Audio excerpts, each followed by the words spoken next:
Hello everyone and welcome to episode 6 of my conquering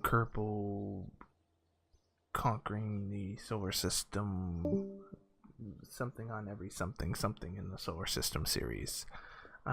As you saw in my last video, excuse me, we had that little docu video that I made up, and it highlighted the rise and the fall of the GeoSat program and the orbital launcher program. With that being said, we are now into the new Alpha program series, which is designed for better rockets, better satellites, and hopefully plans to get an IIS up in orbit. The unfortunate part is as per Prime Minister Justin Trudeau's orders, the people that were let go from the orbiter program, unfortunately, they didn't think very well, and they ended up letting go of the guy that was in charge of the satellite coordination for the GeoSat program, and unfortunately, the GeoSat 1 and GeoSat 2 had deorbited and have been destroyed. Sad times. So we must start over afresh with new Geo Alpha satellites with the Alpha launcher to get them up into orbit. Now, for the truth behind it, I was doing some messing around off recording, and I noticed that remote tech wasn't functioning properly. It always had local control, so I did some test runs. I threw a rocket up. I had it go up and orbit MUN a few times, and no matter where it went on the MUN, whether it was connected to the geosats or not, it still showed local control, which meant that the whole purpose of remote control or remote tech was not working. After doing some tweaking and some googling, I found out that I had a specific mod added in that added MechJeb and flight controller to every pod that I have in the game, and that was interfering with the remote tech mod and making it so that no matter what, I always had local control of the rocket, even without Kerbal inside of it. So once I removed that mod, unfortunately, as it goes in the world of modding, it's no problem to add mods, but once you remove a mod, your game kind of takes a crap. So we lost that save. I have to restart over. Thankfully, we didn't get very far, and we should be able to get them up quickly. So to save some time, I have an alternative Alpha program save going, and I have gone ahead and created the rockets that we need for this first part. So I'm going to explain to you all our first Geo Alpha satellite. It is called Alpha 1. Let's load it up. Ignore those ones, they're for futures. Beautiful. Yes. So, let's get to the explainings. From the bottom up, we have Griffin XX engines on the bottom here, lining this sucker up, giving our stage 6 a nice thrust weight ratio of 1.56. with a 1 minute and 48 second burn time. These are properly strutted, as you can see. Yep, nice and strutted. We have RCS on all this, and we have the fuel line. So that means that after that burn, we then have another burn with a 1.1 thrust to weight ratio. By that time, we should be very high up in the atmosphere with a 2 minute burn time. That's this last engine here to burn it off. Then we decouple those off, and we decouple the whole thing off, and we come back in here to, I got a Titan 1 engine in here that burns right here, the Titan 1. On that stage there, it gives us a whopping 1.99 thrust weight ratio, and it's a 1 minute and 49 second burn time. That's all strutted up nice and securely. All the way up here to where we have the protective shell. There it is. on top of our geosat. Now, we're going to bring this down and we're going to zoom in. If you notice here, I'm using all nice 3.75 meter gauged fuselages this time. Everything is auto strutted to the heaviest part, and we also have strutting on in place. We have RCS fuels in place, so we have plenty of liquid fuel and oxidizer here. We've got plenty of monopropellant, and we have plenty of electrical charge. Well, let's get into the meat and potatoes of it. The new Alpha satellite. The new Alpha satellite is built on a more compact build this time around. We decided to use these here, so we have fuel tanks, we have additional fuel tanks, we have RCS tanks here, right? And we put the batteries, we put the flight controller up here, we put a nice Terrier engine onto it, we put plenty of RCS, we put the Gigantor XL solar arrays. We have 4 relay antennas on here. We have added in the Commodore, is it? Yeah. No. Communotron 16, so that we have the suborbital communication, and then we added on the Communotron 32s so that we can have more communications as we get further out. Remember, we do need to hit that 2,863,000 marker, and then of course we added the Reflectotron GX128 on top for any of that long distance communication that we're going to have to pull off here later on. So that right there. Oh, also we have the same Communotron S16 or 16S here, and the Communotron 32 on here as well, so that it can also be deployed. And we have lights, all kinds of nice lights on it to light this thing up as if it's Christmas. Because I like making my satellites look pretty. I think it's a very good thing to do. Okay. So without any further ado, I think it's time that we take this out and I show you guys how well it flies. We just do a quick check of Kerbal Engineer, and it just says missing antenna. But that's fine. We have a rechargeable battery and a remote guidance system on this one, and we have a remote guidance system on here. So we're fine. We have our antennas. We're laughing. Okay then, let's give it a launch.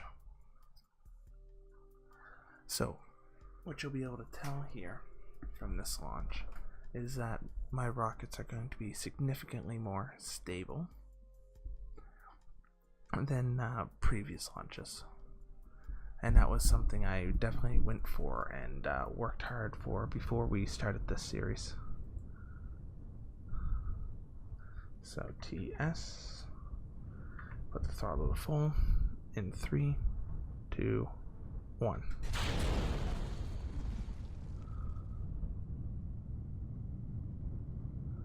And we have liftoff. And I've also made the payload a lot more sleek this time around, so it will not cause as much aerodynamic drag as it goes up. So we're gonna get her up there. It's a little bit of a slow rise for this rocket because of its thrust weight ratio for that first stage of 1.56. Would have gone a lot better if we had something much closer to the 2.0 range. Okay, we're getting up here, so we're gonna add a slight tilt to it. There we go.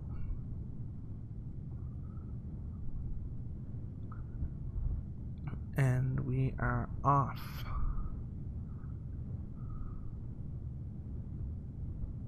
I just realized something. Oh, I don't have any Separatrons on this.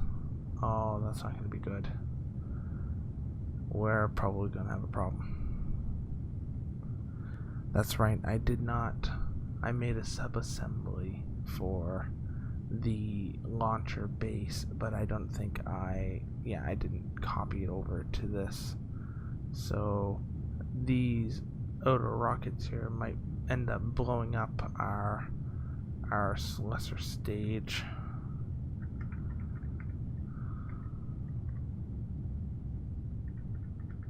There we go. Reduce the air. Perfect. Give it the lean.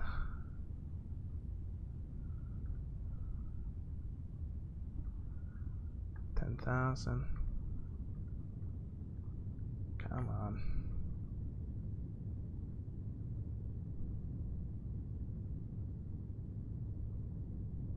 There we go.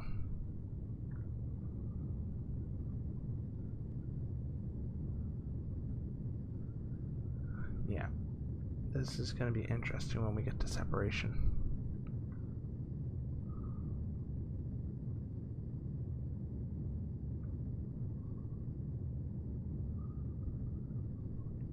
Okay, we're going to burn this here as we try and bring ourselves out and around on this equator-based orbit.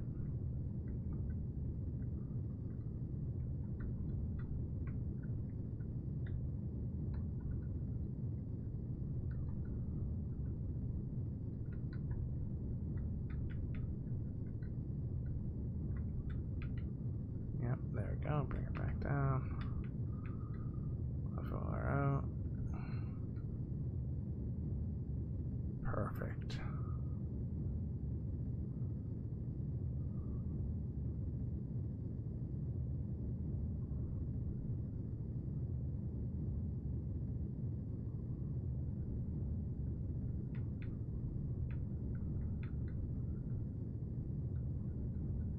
Good. Keep her locked.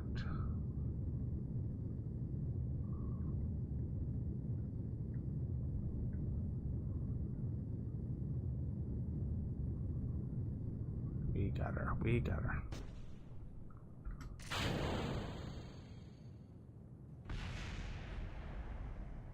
Oh, it survived. Ooh, it survived.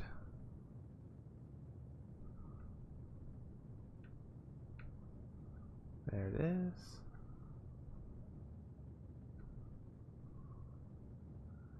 Okay. Our epilepsy is burning. And how's that orbit looking?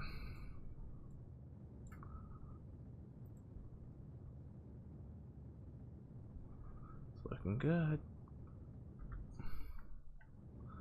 Burner right across.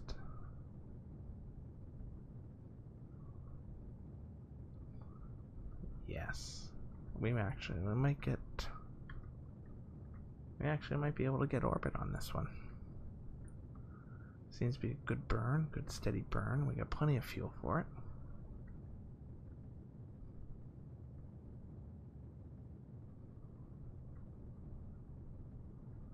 Who needs mech jeb when you get skills like this?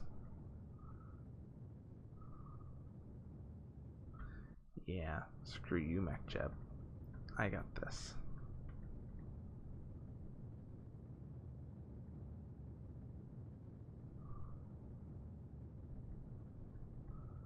Yeah, good speed. Good angle.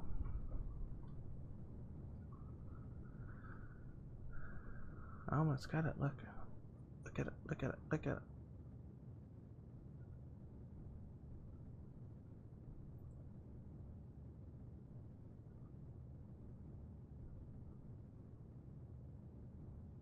It's no biggie.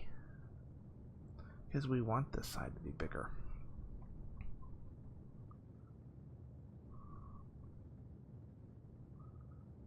I got the fuel to burn it, so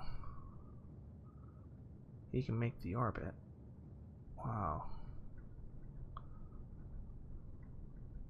Yeah. On the other side expands out.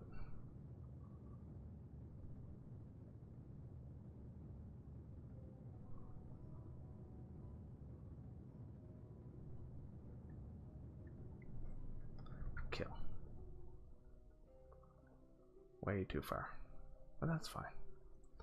We'll just bring it back in again. Almost got an orbit on that. So we're gonna go epilepsy. Oh, wrong one.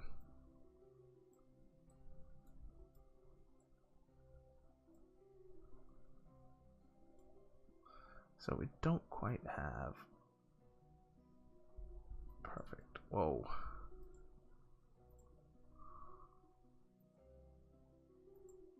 There we go. That's probably better.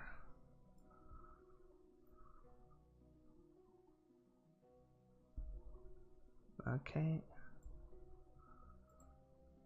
2 point.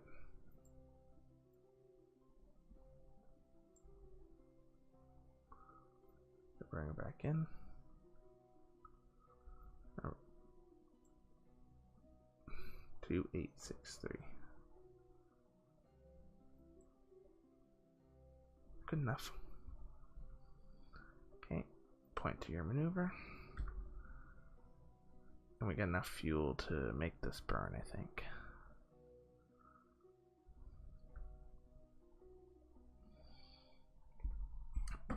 Then we can jettison that piece. And it can disappear.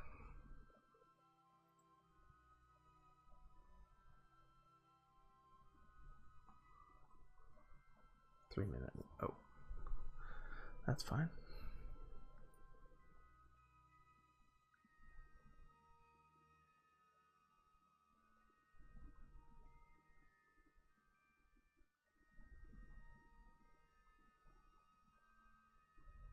Yeah, there we go.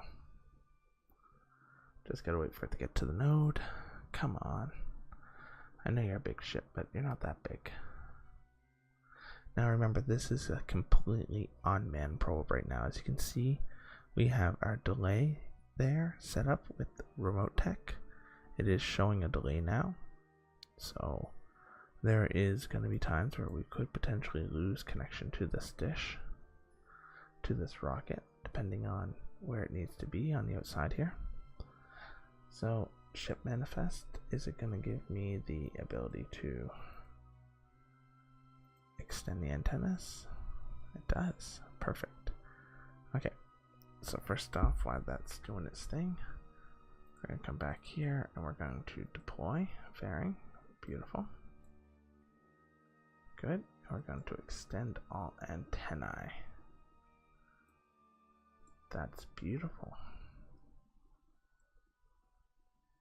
And the lights, unfortunately, it does not pick up the lights.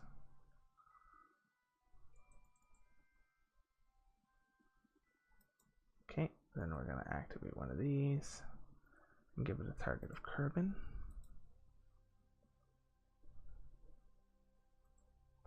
And solar panels, it does not pick up my solar panels.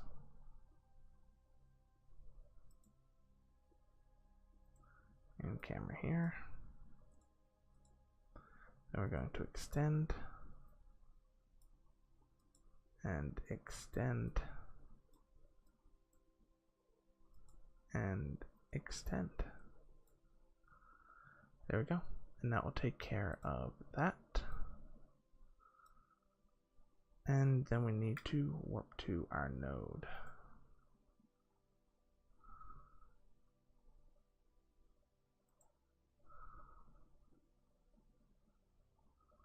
Okay.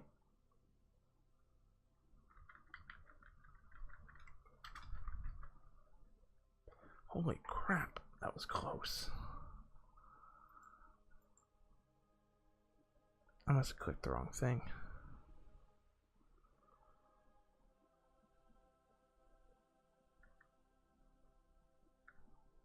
Oh, frig. I have no luck with the buttons tonight.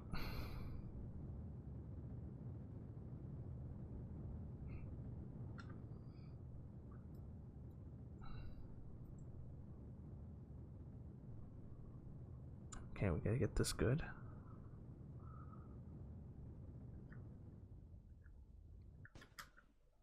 Oh, oops. Well then.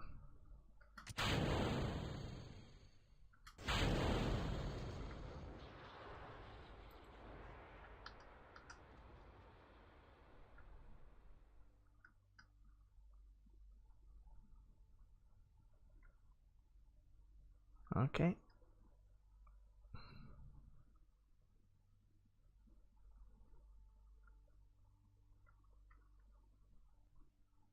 little overshot.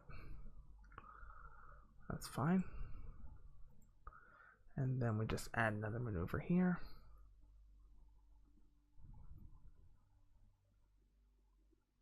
Oops.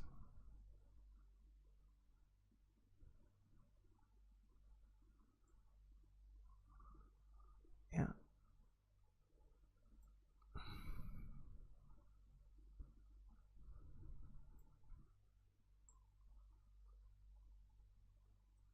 Okay. 68. 60. There it is. 69, that's fine. Okay.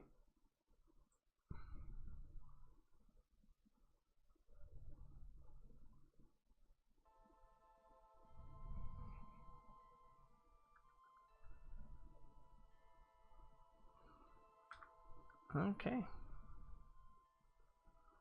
We get onto the node. Perfect. I think at this point, that poor engine is still well used.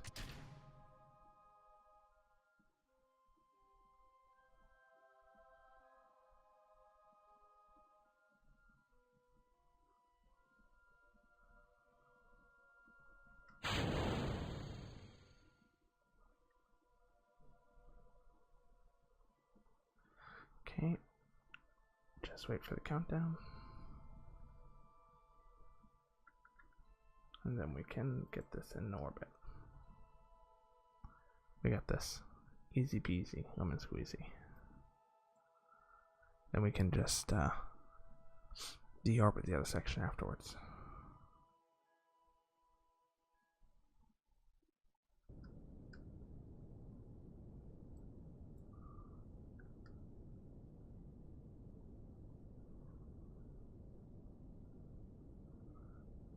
Okay.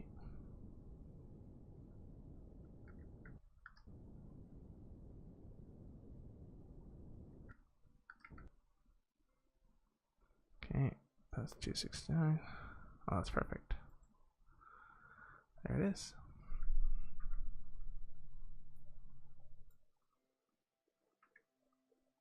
Oh, I still have control of this.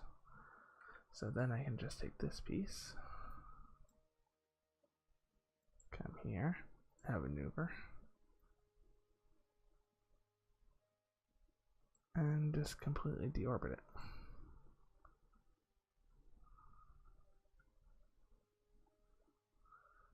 And that would do. And send it back home.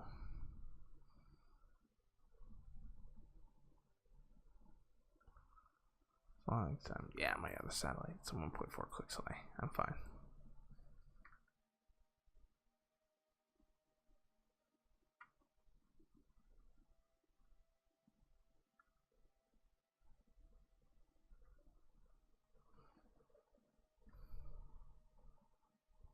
Okay.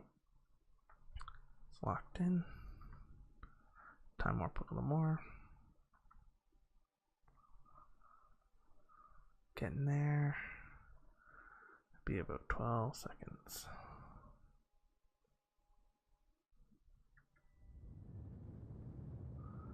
Let me just burn you out.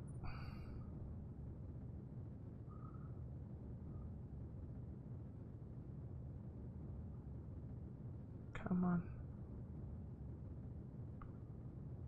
Yeah, see, because I'm trying to slow down my orbit with this speed. Okay, let's see what I can do here. One stop. Ready? Oh, overshot by 1.3. Almost had that. Yeah, we're going to bring her back down in there. Okay, ladies and gentlemen. That was episode 1, right? Or episode 6 right there. And we will kill that. And we will speed this up.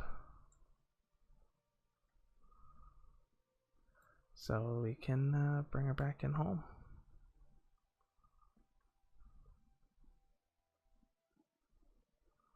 There it comes. Boom, already back in the Kerbal.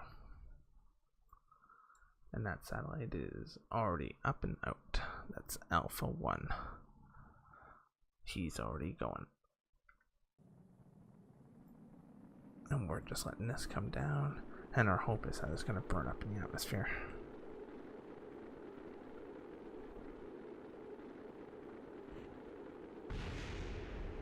Oh, there goes our guidance system.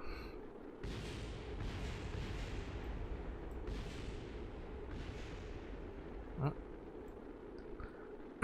That was a good chunk of it gone. That's a lot of debris.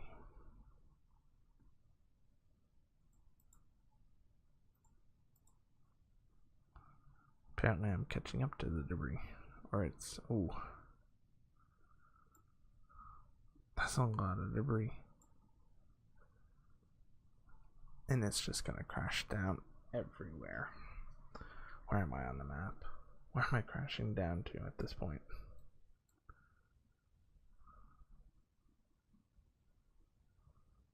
Yeah, it's not looking good.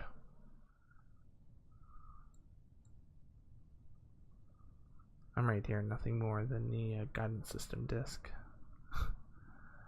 If that. What's the other piece of debris here? RCS. The individual RCS thrusters that didn't burn up in space. Hey, look at that.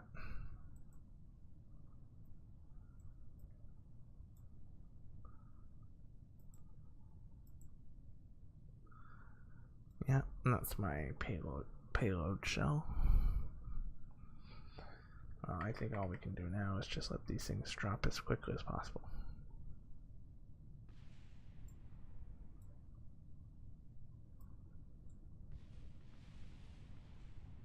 It's like little firecrackers.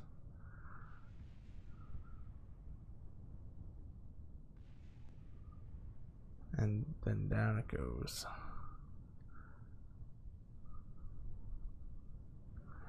At least it didn't hit a city or anything, it just hit some open plains area.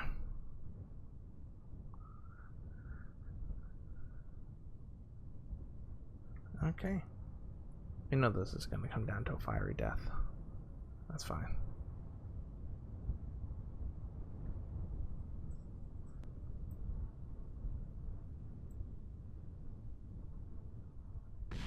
There it is.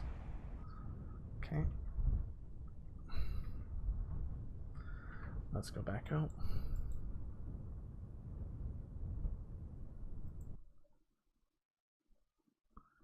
No, we want to go to tracking station.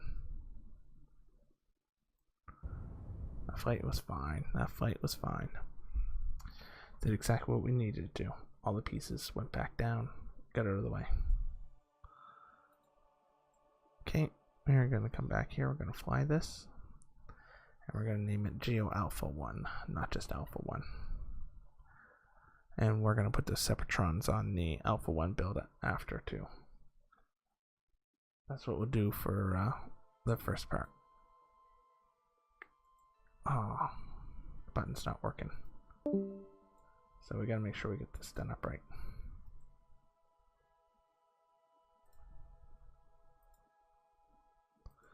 There we go.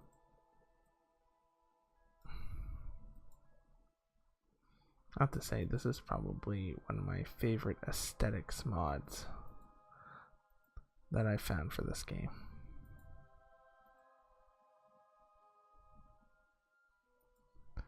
I really do think that everything that we have in space needs to be lit up like a Christmas tree.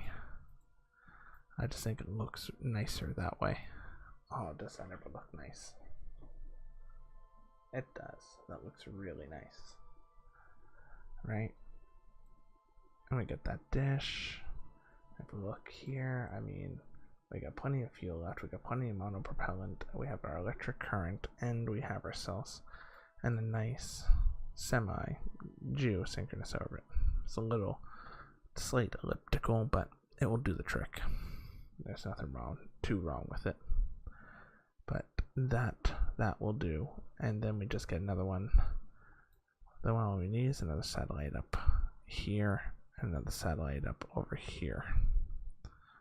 Actually, I think it should be more like here and then over here or something like that.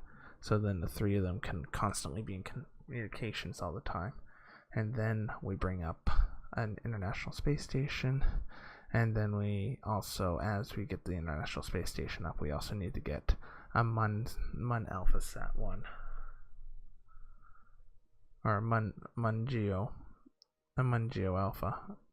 Probably need two of them. We need something that's going to probably stay locked on this side and something that's going to stay locked on that side. That way we have the communication to Mun here and being able to get it here to the other side. So then we can keep it nice and in communications when we go to launch our first base of operations outside of Kerbin. So that's the rough plan of attack. We have these 2 moons that we need to get stuff on. Even then, right, I mean, with those 3 satellites, if we could get something around here and then around Minmus, that would at least increase your chances of keeping connection. But as you can see, it is a big solar system. We're only in a small portion of it. And we still have Eve and Mono, Duna, Dres, Jewel, and Elo. I'm missing a mod, I think. There's what, 1, 2, 3, 4, 5, 6, 7. Should be a couple more planets. There should be like an extended solar system mod I gotta try and add in. But that should be it. We'll fix that up after. But for now, that is the episode. Thank you for watching my Kerbal series here on episode 6, and we will catch you next time when we go to launch the second Alpha satellite. So thank you all for watching. Take care, and we'll see you next time. Bye bye.